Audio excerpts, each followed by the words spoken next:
little bit about me. I'm the only local Virginian in the practice. I say that, but I come from Northern Virginia, which a lot of people don't consider part of the South still. I actually, I don't know if I'm going to admit it in this crowd, because I'm sure you guys know more than I do, but I did my undergraduate and a master's degree in electrical engineering, so I can help out with some stuff maybe. I went to medical school at the University of Virginia. I actually stayed there for my residency in orthopedic surgery, and then I did an additional year of training up at the Cleveland Clinic, just specializing in hip and knee replacements. So what I wanted to talk about, kind of focusing on, is joint replacements and why we do them and what that's all about. We're going to talk a little bit about arthritis and how we make a diagnosis of that, what that means. But basically, we're going to talk about joint replacements. That's what I do for a living, why we do it, what's involved in that, how long these things last, and what things have changed in the last several years. The first thing to understand is why we do it. Why do we give people joint replacements? And the number one reason is to keep people active and healthy. If you're not active, you're not going to stay healthy. You're not going to enjoy life. You're not going to participate. You're not going to play with your grandchildren. You're not going to get out and play golf. You're not going to go shopping. And so it's to maintain the quality of life. And so what is the problem? What is arthritis? Arthritis itself is just a very colloquial term that means your joint hurts. But we understand it as meaning something else. And what we mean by that is that the cartilage in your joint is wearing out. If you ever seen the end of a chicken bone or a turkey bone, there's that white stuff that's on the end of the joint surface. That is joint cartilage, otherwise known as hyaline cartilage. That is the most frictionless material on planet. There's nothing you guys have that's better than that yet. Hyaline cartilage actually comes from the Greek meaning glass-like. This is a very slippery, smooth surface. What's great about it, or what the problem with it though, is that it has no ability to regenerate or heal itself. It actually has no blood supply. It gets its nutrition from joint fluid. So when that stuff wears out, it's gone, unfortunately. The good thing about it is it also has no nerves, so you can't feel it. So when your joint is working and you have awesome cartilage in there, it feels like nothing. But when that wears out and you get down to have an exposed bone, bone is innervated. If you've ever broken a bone, you know exactly how well innervated bone is. It hurts, okay? And so that can really cause a lot of pain. So what can cause the cartilage to wear out? Well, the most common cause is this fancy thing called osteoarthritis, which simply means it wore out. It's just wear and tear. Cartilage, again, has no ability to heal, to regenerate, and it just wears out. Under ideal circumstances, it'll go 105 years from us walking on it. Nobody's going to make it that long. Most of us are going to get arthritis in our 60s, 70s, 80s. There are other things that can prematurely lead to it wearing out. There's this whole class of what are called autoimmune disorders. You guys know the most common, that's rheumatoid, but there's lupus, psoriatic arthritis. There's 107, I believe, all told. These are conditions where your body gets fooled and thinks the cartilage or something in your joint is bad, and it creates an inflammatory response. It releases enzymes, and they destroy cartilage. Okay. Rheumatoid arthritis is actually triggered by a virus. So you get a cold, and some marker on that cold looks very similar to your joint cartilage. Your body mounts the appropriate response, gets rid of the cold, but then continues to fight cartilage in your body. Trauma, sure, if you damage a joint, break a joint, disrupt the cartilage that way, that can do it. Dysplasia is a fancy term which means that the joint just didn't form properly. We see this a lot in hips. That's why they're always testing little babies in their hip joints to make sure that they're in socket, that they form properly. You can get a hip where it's not completely in the socket. It's kind of in a shallow socket, and that's going to put more stress on it, and that's going to lead to greater wear. So that's what that means. You can get that in the knee as well. Avascular necrosis, big fancy words that mean tissue's dead, there's no blood flow. Okay? Common in a hip more than a knee, typically related to three things. Long-term steroid use, and I mean like oral steroids for pretty much more than a 6-month duration. Alcohol use, unfortunately, I'm talking heavy drinking for more than a 6-month duration. And sickle cell anemia, those are the top three. We're not exactly sure what happens, but the blood flow into that part of the bone gets choked off. Don't know if it's going in or going out, but it gets choked off, the bone dies. That is actually not a problem. What the problem comes about because your body sends in cells to eat away the dead bone and replace it with new cells and put in living bone. And once they've eaten away the dead bone, that can collapse. In the hip, that ball can collapse and become square peg. Square peg in a round hole doesn't work very well, and then they'll chew away the cartilage. Infection, that's another thing, kind of like this autoimmune disorder where you get this response, in this case to bacteria, and your body releases all these enzymes that are killing off the bacteria, but unfortunately it's also killing off the cartilage. So osteoarthritis, most common by far. More than 70% of people over the age of 55 are going to start developing osteoarthritis. Most common places, knees, hips, and the bottom of your thumbs, right? We use our thumbs a lot. Women more than men, why does that make sense? Unfortunately, cartilage has the same properties in all of us, and women have smaller joints. So you put as much stress, if not more, on a smaller area, so it's going to see a greater pressure, greater wear and tear on that area. It is the leading most cause of disability, more than heart disease, cancers, all of that combined. I don't have up-to-date information, a little out of date, but in 2009, we did almost 1 million hip and knee replacements in this country. Unfortunately, they don't come to my office. All right, so how can we make our joints last as long as possible? How can we keep ourselves healthy so you don't have to come see me? There have been different studies that have looked at different things, and it is interesting. There's a town up in Massachusetts called Framingham where they've done continuous longitudinal studies looking at the whole town, basically, tens of thousands of people, and looking at their lifestyles and this.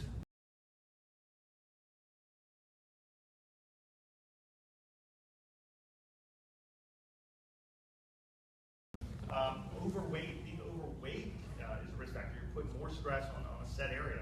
The joints are the size they are. And then physical activity, cut off there. Physical activity, certain activities are not good for you. We'll talk about that a little bit more coming up. So I don't want you all thinking that sitting in a closet is going to be good for your joints, because it's not. The alignment of your knee, this is something you have no control over. You got to blame mom or dad for this, but certain knee alignments put you at greater risk. Ideally, we would be this normal alignment where the center of your hip, the center of your knee, and the center of your ankle are lined up. 4% of the population, by the way, has that alignment. Most of us are slightly bow-legged or slightly not-knee. That's going to increase the stress on one side of your knee or the other, and lead to greater wear because of that. Finger length can put you. Yes, finger length can put you at risk for having knee arthritis.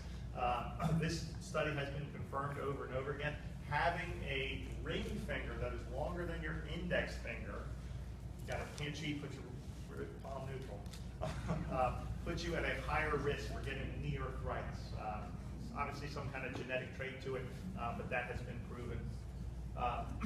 Certain types of work can lead to increased wear and tear. It's surprising. It's not what you think. People tell me all the time, oh, I walk for a living, that's going to wear out my knees sooner. Walking has not ever been shown to increase wear and tear in your knees. Certain activities, though, kneeling, squatting type activities are worse. So actually, if you're a housewife and you do a lot of kneeling and squatting, you're at greater risk, so it's good that you're all working. Weight, by far, though, is the #1 risk factor. The risk for your weight being increased goes up 11 times in this study, whereas activity, I think in there was only 2.5 times, and other things, but weight by far, relative risk are 6.2 times in men, 11 times in women, so really you got to watch the weight. It is the greatest stress on our knees and hips. Interesting studies have come out. Some have confirmed this. There's been 1 or 2 that have refuted this, and this is really bizarre. I'm not promoting you taking up smoking, but there have been several studies that have shown that smoking helps to prevent arthritis. Don't start smoking. We don't know yet. We don't know. They've confirmed that there's something beneficial about it. We just don't know what it is. All right. So how do you make the diagnosis for arthritis? And my little cartoon says, I've already diagnosed myself on the internet. I'm just here for a second opinion.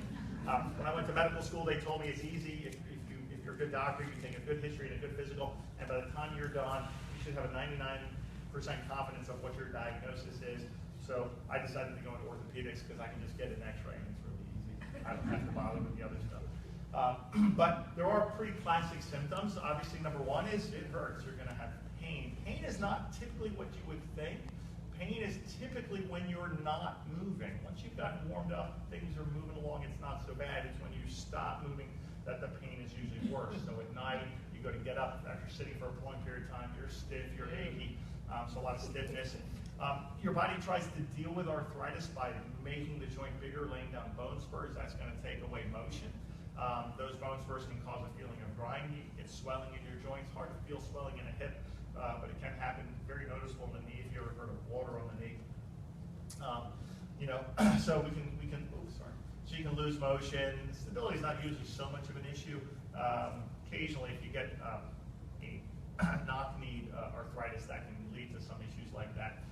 One of the things, and I have a whole talk that talks about referred pain. Pain is not always where you think it is coming from. The classic example I give people is when you have a heart attack and you feel it in your left arm, your jaw, your chest.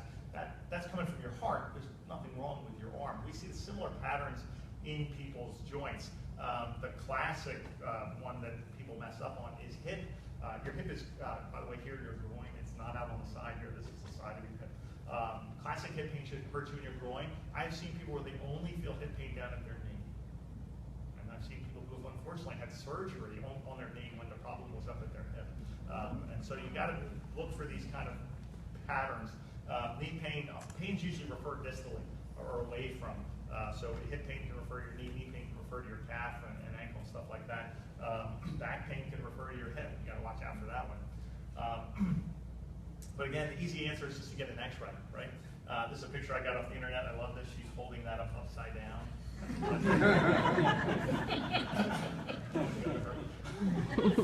So X-rays, if you go into your family doctor or the ER, they're looking for something broken. They're going to lay you down and get an X-ray. You go see someone like me, you're going to stand up for every X-ray you get. And the reason is because cartilage doesn't show up on an X-ray. Only bones do. Where calcium, the beam is blocked by the calcium in the bone. That's what we see on an X-ray. So I'm very limited in what I can see, but by having you stand up, I can see that joint space. I can see the gap where it is. So here's a nice healthy knee. We see this gap between the bones. These bones are not floating apart. There's cartilage in there. That is a nice healthy gap. I think of the knee as three compartments, the medial or inside, the lateral or outside, and then behind the kneecap. And I get a special view to cut through your kneecap just to see the cartilage space there as well. In arthritis, things are going to change. So here's a person where on this side, they've completely worn out that joint cartilage. They're down to bone on bone. You can see it. They've made these large lumpy spurs. Even the outside one, they've got little spurs over there. This is a pretty tough looking knee. So this person has severe arthritis. Similar thing in a hip. It gets a little more difficult to read a hip X-ray because there's a lot of overlying anatomy. Again, these are two-dimensional projections of a three-dimensional world, but you should see a nice, from your thigh bone, your femur, a nice rounded ball, okay, no big sharp turns. And then here's the socket, and you want to see a nice cartilage space, especially across the top, what they call the eyebrow. It's a little hard in here because there's a little inlet, cavernous area for the little artery. And then down at the bottom, there's a lot of overlap. It's hard to read, but you can kind of tell as people start to get arthritic, especially if you're comparing to the other hip that's normal.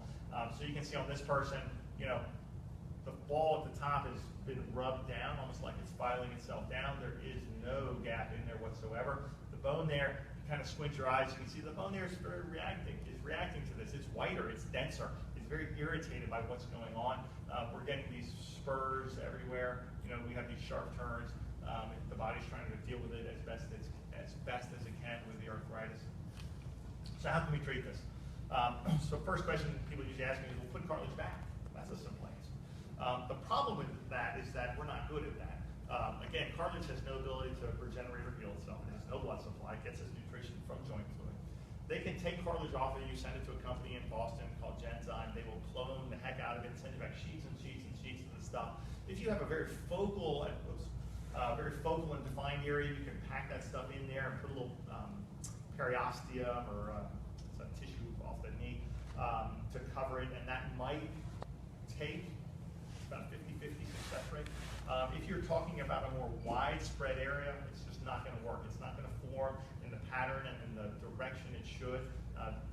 Cartilage is very organized in the way it lays itself down to work. And so we have no way to put cartilage back in any kind of big area, but focal areas we can do it. So the treatments for this, the conservative treatments are fairly limited, but there's a long list. So one, if you're doing some kind of activity, particularly like in knees, people are doing like squatting type activities that are bothering their kneecap. Well, stop doing that. They're a waste of exercise. Weight loss, big thing that we recommend, hard to succeed at, unfortunately for most people, but that can help a ton. Medications, first line agent that people would recommend is Tylenol. It's a mild pain medicine. It has no anti-inflammatory properties, unfortunately. Typically very safe, although they've cut down the maximum recommended dose. Anti-inflammatories, only 2 over the counter, Advil and Aleve. Advil's the same thing as ibuprofen, Motrin. They're both very good. There are about 40 other ones that are prescription. I have no idea why they won't make them over the counter. They should. There are several different ones you can try. If there was one that worked for everybody, we would just prescribe that. There isn't, so sometimes you got to hunt and peck to find a good one.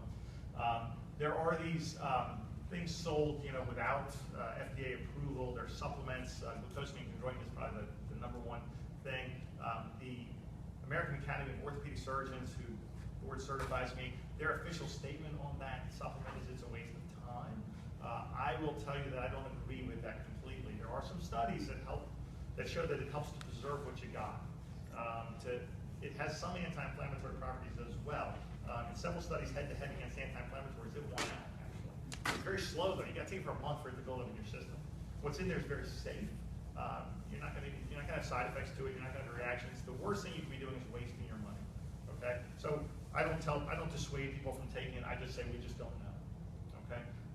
There are topical agents, several over the counter, Zostrix. These are all made from pepper plants and things like that. Bengays, things like that. There are now there's 2 brands, I should say. One's Pensib, one's Voltaren gel, that are a topical anti-inflammatory. They're both made from Voltaren as the main ingredient, which is diclofenac. That's the generic name.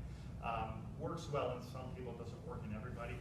Boy, I wish this stuff was sold over the counter. If I was going to have someone take something first, I would have them take a topical.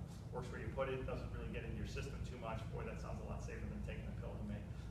Still somewhat expensive in this country, and again, it's only prescription. You go to Germany or places like that, it's sold over the counter, it's like $5. Typically after that, we're talking injections. We've only got 2 things that we can inject into joints. Cortisone, that's a steroid. That is like putting 1,000 Advil into a joint. It's gonna calm it down.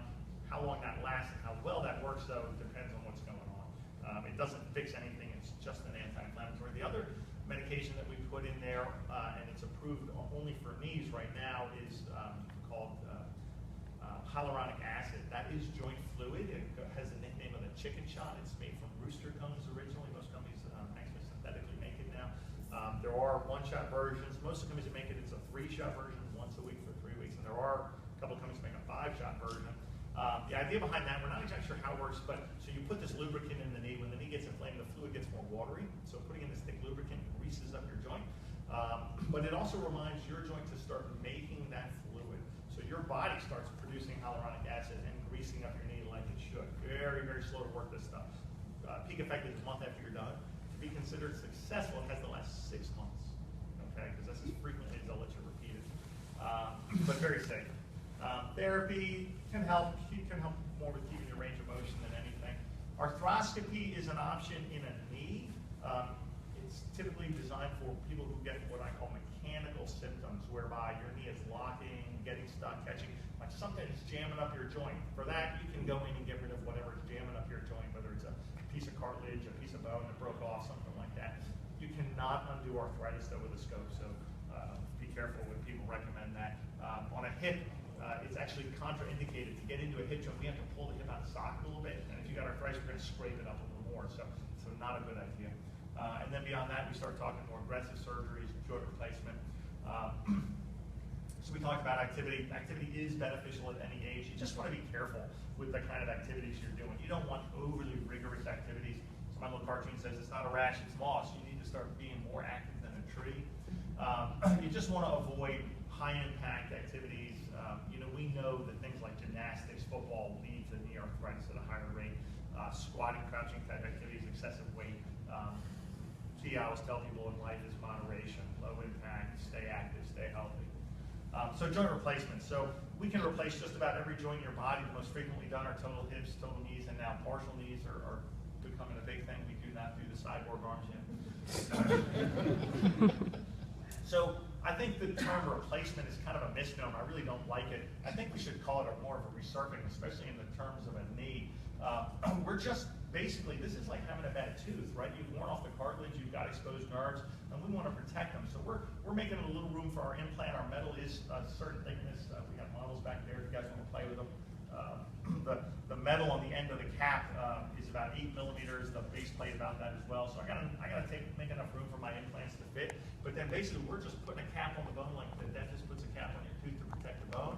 All the ligaments, tendons, muscles, that's all still you. We're not just replacing your entire leg, giving you something crazy.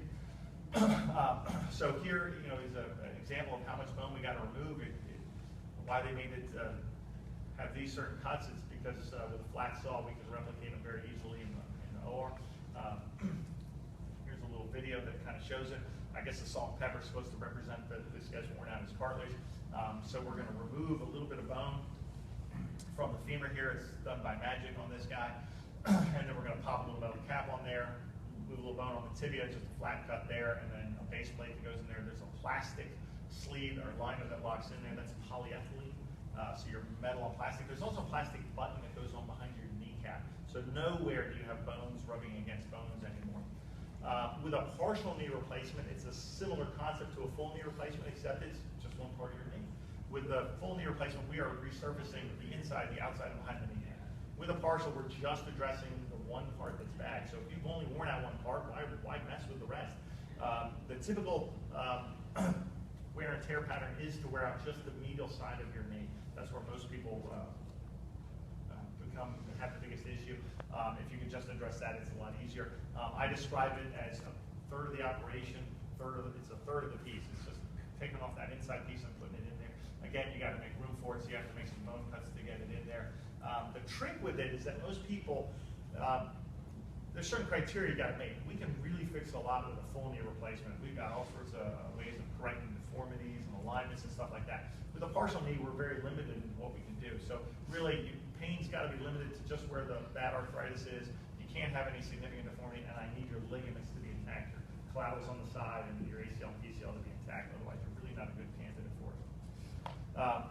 So yeah, again, a third of the operation. It is a much easier recovery. It's much more natural feeling than a total knee. Most people who have a total knee will tell you it's not the most natural thing in the world. I'm showing George Bush. I believe this is after he had his done. Total hip. It's a little bit different. They do resurfacings in total hips where they shave off a little bit. Unfortunately, there's not enough room for the plastic liner, so those ended up being metal on metal. If you've heard all the hysteria of metal on metal joints, most people have shied away from that just because of the lawyers involved these days. There are still several out there. There are tens of thousands of metal on metal hips out there in the world that are doing great. So the typical hip replacement, though, is a little bit different then. So what we're doing is we're actually removing the whole ball and the whole neck. Our bones are hollow like a chicken bone, and we're taking advantage of that. We put a stem down inside that bone, okay?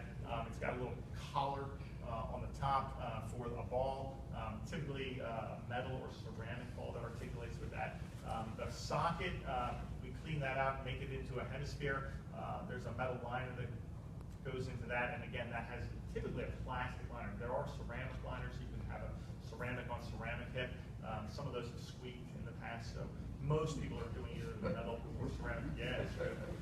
It's not the ceramic that squeaks. It's actually it's fascinating. I don't know how people figure this out. The ceramic was setting up a resonance, and it was in certain shaped stems that were vibrating enough to make a noise.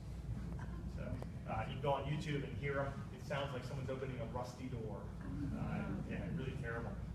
So there's a stem going into the hollow bone. This is a ceramic ball. They're going to put a liner in there. They're going to put a ceramic liner in there. The plastic liner is actually kind of a white, and they put you back together. We do have to dislocate your hip to do that. And then instead of being bone on bone, you're ceramic on plastic, ceramic on ceramic. Over the past several years, there's been pushed to kind of do this a little more friendly to the tissues in the knees. That happened about 15 years ago. They came up with all these different approaches to the knees. Basically, the way we got better is we made our instruments better and made them smaller so we can do the job a little bit more friendly to your tissues. If you look at one of the implants for a knee replacement, though, I got to fit my fist inside your knee. There's only so small I can get. There have been different approaches through different muscles. None of them make a difference. For total knees, it's gotten about as good as we can get with the implants we've got. This would be for a partial knee replacement. The pieces are smaller, so we don't need as much of an exposure. But from full knee replacement, that's a little bit more than I would be doing. I go from about an inch above your kneecap to that bony lump below your knee, your tibial tubercle. With a hip, that's really seen an evolution in the last several years. The hip is a really deep joint. Again, it's up here in your groin area. There is nowhere that you could look at someone and not be staring at muscle. Okay, and so to get into a hip traditionally, people would go in from the side and then either go into the front or the back from the side, and they would cut muscles in there to get in there. We would sew them back, but it would take a couple months for those to heal. Lately, there's been this big push called the direct anterior hip, and that's really nice. It's the same implant, same operation, except the approach is a little different. Instead of going through the side and cutting these muscles, which could lead to some permanent weakness, we're coming in from the front. We can push the muscles apart. The unfortunate part of it is it takes this fancy table because I got to get a stem that goes down that way, and to do that, I got to pirouette your leg like this lady's doing. So we have to be able to drop your leg down, and we want to do that in a sterile way. And so we use a table for this. There are some surgeons who've learned how to do it without a table, but this is much easier. So you do look like a little bit of a ballerina during the surgery. It's actually an easier surgery on the patient, a harder surgery for the surgeon to do than the traditional way. The nice thing is there are no muscles that get cut during this. And the difference then is that people are walking that day. And I have 20% of my patients go home the same day. The rest of them go home the next day. So I did 2 guys yesterday, they're going home this morning. All right, they've been walking since yesterday. So it's amazing. Instead of, they'll be on a walker for a few days, but they're going to be off that walker in a week or 2. I mean, it's that fast. I mean, I've had people off the walker in a few days. How we fixate these implants to bone is interesting. A lot of, in the traditional way, we were cementing them in. This is kind of like a grout, not like a glue, where we put this stuff in. It's the same stuff dentists use, actually. It's polymethyl methacrylate. It starts as a powder. We mix a reagent to it. It turns to a liquid, and 10 minutes later it turns into concrete. So you would put this stuff in, pot your implant in there, and then it hardens. Nowadays, 99% of the hips that are put in are actually put in as a porous ingrowth or press-fit implant. Again, we got some samples back there. You'll notice that part of the implant is very roughened or textured. There's different ways of doing it, but within a specific porosity, your body finds that extremely attractive, and your bone grows into that implant. So initially, we put that in as tight as we can get it. If you were to come back in, that heals over about 2 to 3 months. If you were to come back 2 or 3 months later and try to get that off, you're going to have to chisel it off. Okay. So the nice thing about that is it creates a living interface. Again, 99% of hips are done that way now in this country. Very few are cemented. If your bone is very osteoporotic and brittle, we'll still cement them. But most of the time, we're going to do a press fit. In knees now, people have tried over time to press fit. Cementing takes a while to do, so it slows us down in the operating room and it adds other factors. The more time a joint is open, the greater the risk of infection. So they've tried with knees, and the femur, which is that C-shaped cap that goes on the end of the bone, that's easy to get to ingrow, and it's easy to capture on there. The issue has always been with the base plate. That's a flat plate, right? And so it sees a lot of shear stress. They do put some kind of fixation, heels or whatever, to kind of give it some more stability. But when they've tried to press fit these in the past, the designs, they didn't really hold up as well as the cement. The newer designs that they've come out with, and this is a picture of the newer one, are working great. I'll tell you in 15 or 20 years if they're working as well as the cemented ones. I've been doing it for 3 years. They're holding up fantastically. They actually use a printed trabecular metal. It's titanium, so it's printed to look like the porous part of the bone. And again, the bone finds it very attractive and grows into it. Still using the keel, and they supplement it with these little spiky things to get a little additional fixation. Those, if you get ingrowth, are holding up great, and then actually doing it as well on the back of the kneecap as well. The biggest issue with all of our implants is the longevity of these implants. 15 to 20 years is what 90% of people will make, and that is true for hips, knees, partial knees, all of it. And the reason these break down, there's a company that advertises a 30-year knee. I don't know if they're still doing it. They warranty their implants for 30 years, and I always joke that they could warranty them for 100 years. The metals and the plastics that they're using these days are phenomenal. They're not wearing out. Okay, not going to wear out their implant. What's going to wear out is that bond, whether it be cemented or press fit. That's where you run into trouble. Is the implant loosens off the bone, and that typically is about 15 to 20 years. If we can find something that will last longer, that would really help a lot. Unfortunately, in society today, we're seeing people younger and younger and younger coming in whose joints are just terrible looking. They've done things, whatever, in their 30s, 40s, 50s, and they need their options are really limited. It's hard to convince yourself to do a joint replacement on someone who's really young when you know it's not going to last very long in them. And every time you operate, the outcomes are going to get worse, and the surgery is going to get harder. So another big change that's happened is just in how well we manage patients' pain. If grandma 10 years, 20 years ago came in for her knee or hip replacement, a lot of you would probably remember this. We'd give her a little button that was hooked to a little pump, and she would have to press it every 15 minutes to get her little dose of morphine or whatever. That was a terrible system. So one, she had to stay awake to press the button, and two, she was just in constant pain. It just didn't work. So we've got a lot smarter. So now we do what's called a multimodal approach. So we are trying to break the pain pathway everywhere and anywhere. So when you come in, the first thing they're going to do is they're going to give you we're going to give you anti-inflammatories, typically something that doesn't interfere with platelets, which are cell arrest promoted. We're going to give you a pain medicine, so a narcotic pain medicine. They're going to do some kind of block, typically, especially for knees.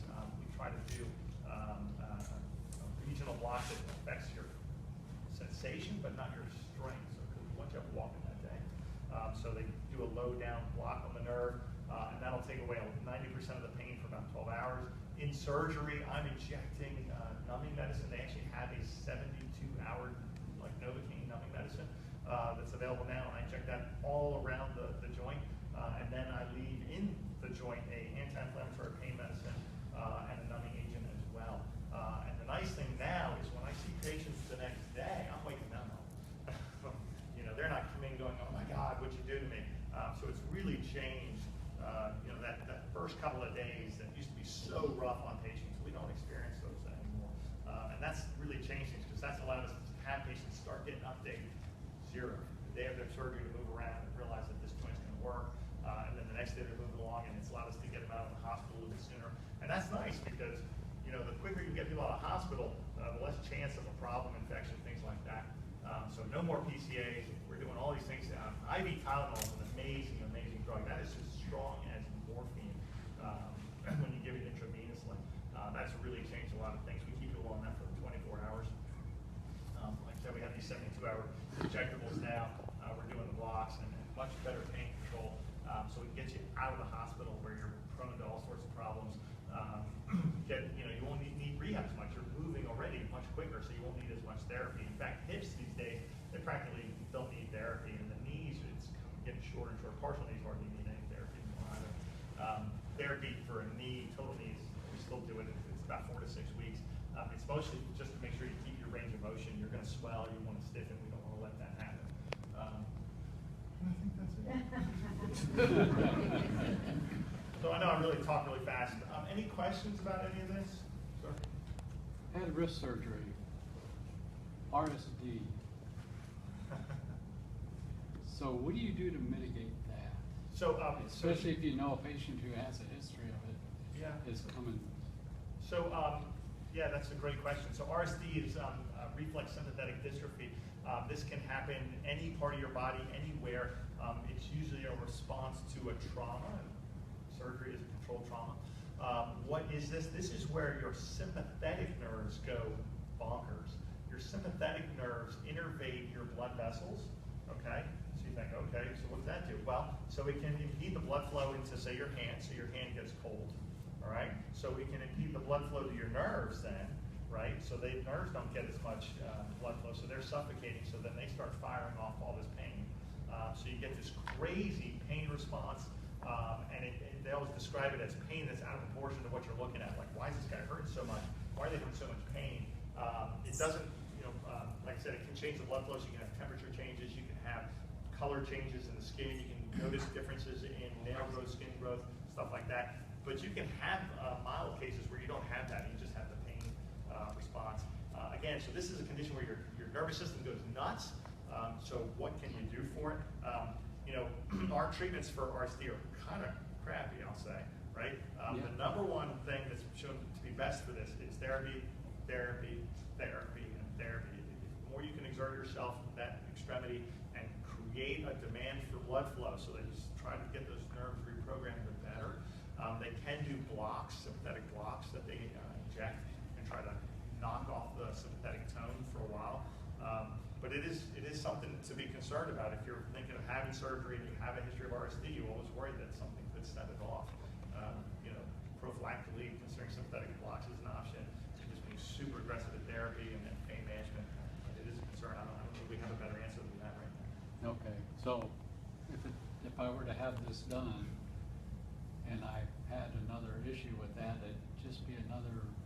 It could. For me, I got over it in 18 months, which I was told is I was lucky. That's good. Yeah, some people can have it forever. So, okay. Not the answer I was looking for. What's that? Not the answer I was looking for. Sorry.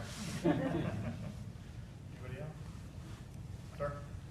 You mentioned you'd only been doing the surgery for about 3 years with those porous implants. Yes.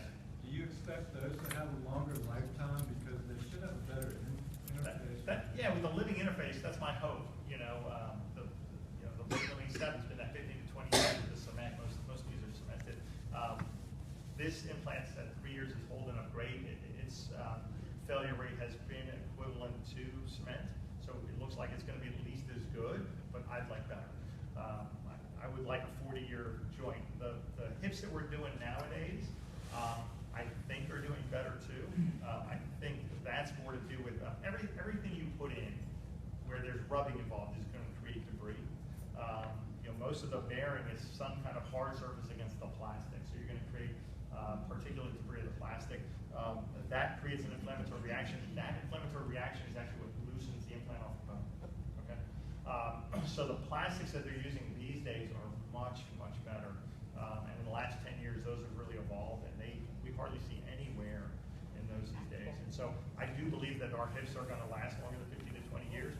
Again, in another 10 years. But the ones that I've put in my career, so I've been practicing for 12 years now, I mean, they're holding up amazingly well. We're just not seeing the wear that we were seeing before. So I think the hips, we've got it. The knees, you see a lot more stress on a knee implant. Not only do they have, so a hip, it's a ball and socket, right? But with a knee, you have translation, you have shear, you've got rolling. I mean, you've got stress on that plastic in every direction. So there's still a little bit greater stress on the plastic in the knees. But if we can get a living interface that mends itself, I think hopefully these will last long.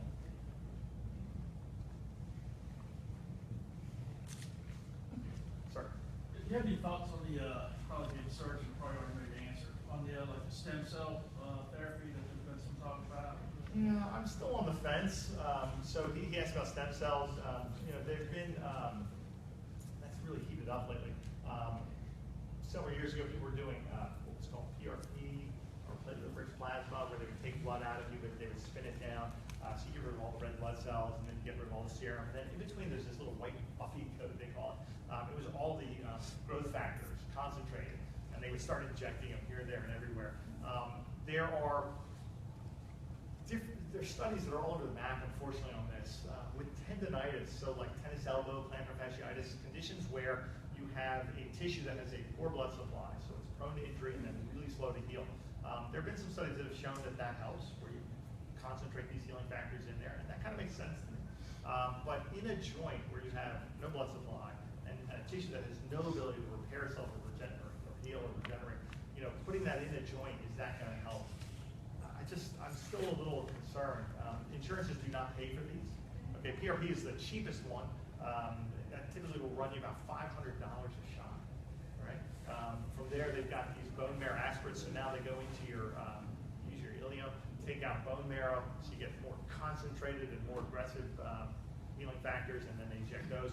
Those are getting now into the order of like $1,000, $2,000, and then you got the stem cells with there's different ones. They can get them from you. They can get them from the umbilical cords of babies and things like that. And they're doing those. And now you're getting into several thousands of dollars. And unfortunately, again, most insurances don't cover them.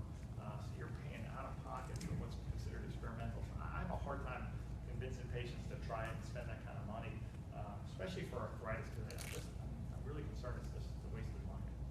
So, is that the answer you thought I was going to give you? No, so that's been a lot more, been a little rougher than I suspected. Yeah, I'm very, in my office, I'm the one who does them the least. I just can't convince people to write me a check for that stuff and do it. It's a little hard. I'm more, you know, I'm more convinced it works with the tendonitis. Well, sir. Are there any typical medications that you could be taking that should be avoided? That lead to arthritis? Is that what you're saying? Medications that can hasten? I don't think I'm familiar with anything that would do that. You know, there are several medications, like cholesterol medications, that are known to increase pain, but they've not been shown to increase the wear and tear on your joint. But you know, the Crestor's, Lipitor's, things like that. I mean, there are people who get just horrible joints, and it's really weird too, because you can be on those for years, and then all of a sudden start getting them. Usually they're symmetric, but they can be asymmetric and just on one side. Those medications are kind of bizarre that way. You know, so those can do it. There are, you know, one thing that they've shown that can lead to arthritis, I didn't mention, but like vitamin D deficiency, which helps you to metabolize, you know, calcium and absorb it and get it in your system and strengthen your bones. But vitamin D deficiency has been shown to increase the rate of arthritis and to increase your pain. So people who have arthritis, if they are vitamin D deficient, start getting to their therapeutic level of vitamin D, their pain actually will improve. It doesn't fix their arthritis, it starts slowing it down, but their pain will improve actually. Can you talk a little bit more about the physical activities that make arthritis worse? I thought I saw cycling in one of the slides, and I was surprised at that. Cycling, not so bad. You know, the worst things are anything where your knee bends a lot. So squats, lunges, leg press, particular things where you're doing that with a lot of weight. So people who are doing a lot of heavy leg press, I just think they're asking for trouble. You know, guys who have to work a lot on their knees and move a lot of weight like that, that's all been bad. But again, no one's ever shown that walking is bad. There are some studies that show that stair climbing is not great for you. I don't want to just say that, oh, don't climb stairs ever again. I think I'm a little on the fence about that, but walking has never been shown to increase any kind of bad wear and tear on your joints. I encourage walking. Joints get their, again, nutrition from joint fluid. Being active is good for joints. If you sit down and try to be inactive, your joints are going to wear out faster. Back to the medicine. I've been on Voltaren. I've had 2 meniscus surgeries. Yes. And how long can you keep taking Voltaren? And so she's asked how long you can take Voltaren. That's an anti-inflammatory. That's what knows as the pill form of most anti-inflammatories, there has been a concern in studies once you take them chronically for 1.5 to 2 years that there's some increased risk of cardiovascular issues. And I'll be honest with you, I don't know what that means then. So if you stop taking it for a month, are you okay and you can start again? Or if you take it every other day, can you take it for 3 years? I don't think we know. The ones that were bad, so Vioxx is the one we know is bad, right? They pulled it off the market because of that. Then Celebrex was like a sister drug to Vioxx, and they thought it was going to be very similar. Celebrex actually did better on the testing than things like naproxen. Naproxen's the lead. That's sold over the counter. So all of them had some concern, but not bad enough to pull them, yank them, or have any kind of black box warnings on them. I do recommend, you know, all anti-inflammatories get filtered through your kidneys. If you're getting them from my office, if you ask for refill beyond 6 months, we check actually kidney and liver function tests just to make sure everything's okay. It's very rare to catch anything. I've probably had 2 issues come up over 12 years. Oh, with Voltaren? I mean, that's out of thousands of prescriptions. Yeah, I've been taking it at least 2 or 3 years. Yeah, I mean, I can't tell you. I mean, that's a concern, but I wouldn't tell you to stop it. I think you got to, you know, everything has the risks and everything has the benefits, and you got to kind of weigh the odds. If, you know, I don't know if you've you ever tried the topical stuff? I have that too, but it doesn't seem to do. Doesn't work as well for you. You try both forms of it? Both forms of what? There's Pennsaid and Voltaren gel. Sometimes one works better than the other. I just have the gel, I didn't know it was something else. Yeah, you might try the Pennsaid, just see if that works. Pennsaid? Pennsaid, P-E-N-N, like Pennsylvania, Penn, and then Okay. said like NSAID. Sir? What's your opinion of the biologics like Remicade, Humira, I think Ostello, those things you've seen that? Yes, the biologics, that's for people with these autoimmune disorders. The rheumatologists use those a lot. They are amazing. They have really changed the face of these diseases. I mean, you used to see, people with rheumatoid arthritis that were basically crippled. They had their fingers all curled up, and just their joints were destroyed. And we just don't see that kind of severity in those illnesses anymore, which is great. The trade-off though is what are these medicines doing? They're suppressing your immune system, right? So they make you more prone to getting ill. So you got to be a little careful with them. But they have really changed the face of these illnesses. It's incredible what they've done. Ma'am? Well, thank y'all for coming out. Appreciate it. Thanks for having me.